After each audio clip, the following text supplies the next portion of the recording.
Humans of the cardboard, welcome back to Just Nuts, guys. Today we are looking at the final Canine card from the new deck build pack, Justice Hunters. In fact, this is actually the final card, period, for the set. We have, I think last week we got the final Yummy card and also got the final, and I think maybe a couple days before that, we got the final Dragon Tail card as well.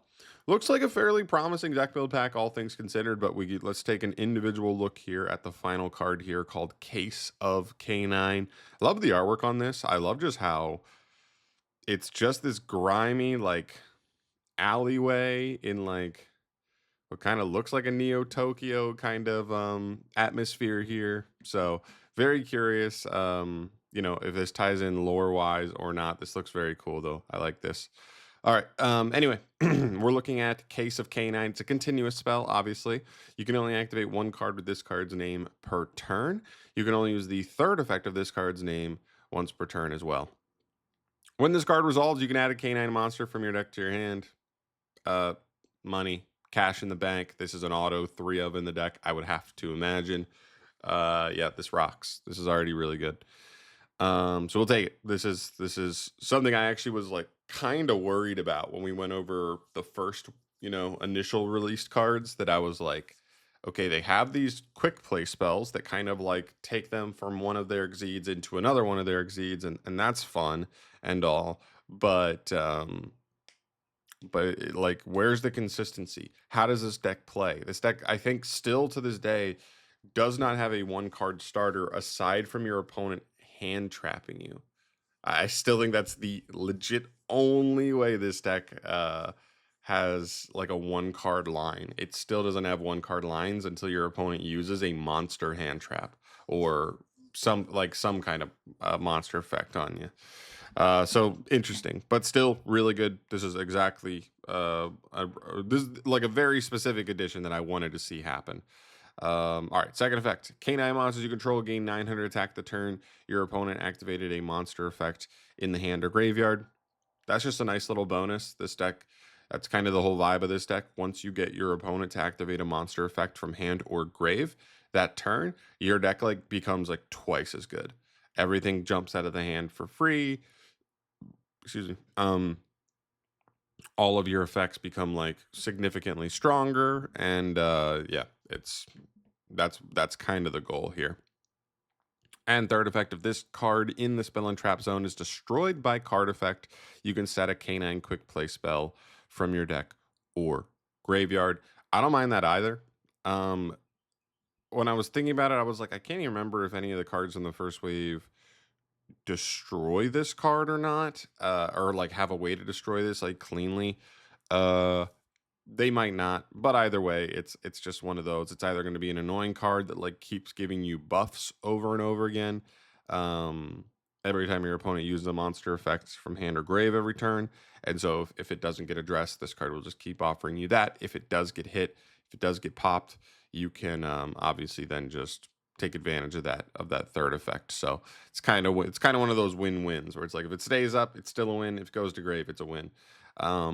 Good card though. Again, my similar concerns are still there. My concerns of just like if you play against somebody that knows what you're doing, you might just get completely cooked in this deck, which is definitely a concern I have, right? Like they don't have a one card line. They have like the girl who can like summon herself and any level 5 from hand. That's best case scenario because she's like a 1.5 card. At least way into she searches either a monster or spell or trap, I can't remember, and then she can make the rank 5 searcher. So she's like the best one to kind of get going. Or getting a level 5 engrave and having the other guy, the lantern guy, he's pretty good as well. But they still don't even get you that far anyway. So I'm definitely curious to see. It's one of those where like I'm trying to envision it, but it seems like the kind of deck where if you just don't do much against them, they're not going to be able to do much because they need you to turn on, you know, a third or half of the power of their deck. So if you just let them go, what can they even do turn one? You know, So that's kind of what I'm wondering. Maybe it's a hard go second deck, and I just need to see them in action and see how people like opt to play them. But that's kind of my initial interpretation. Really nice card for them. They definitely, this is a much needed consistency boost that I wanted to see from them. So I really do like that.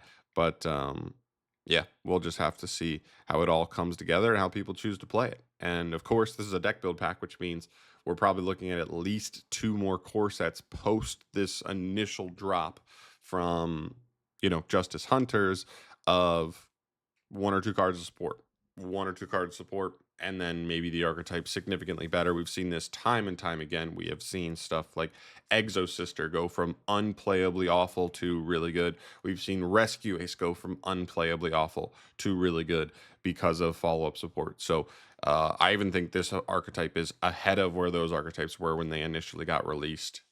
Relative to the competitive scene. We just need to see where Konami takes it from here. I'll probably make a whole video somewhat soon talking about just this Justice Hunters pack as a whole, talking about all 3 archetypes, where I kind of rank it compared to past ones. So stay tuned for that. But other than that, at least for today, let me know your thoughts on the new K9 card, the new Searcher, and where you kind of land on K9 overall. I'd love to hear your guys' thoughts on that. Keep me in line on that. I feel like I'm a little bit down on him, but feel free to kind of pump him up because maybe I'm just not seeing it yet because I haven't really seen him in action. So yeah, let me know your thoughts down below. I'm out of here for today. Thank you so much for watching. As always, guys, subscribe to the channel for all things Yu-Gi-Oh news wise going forward, and I'll see you in the next one. Peace.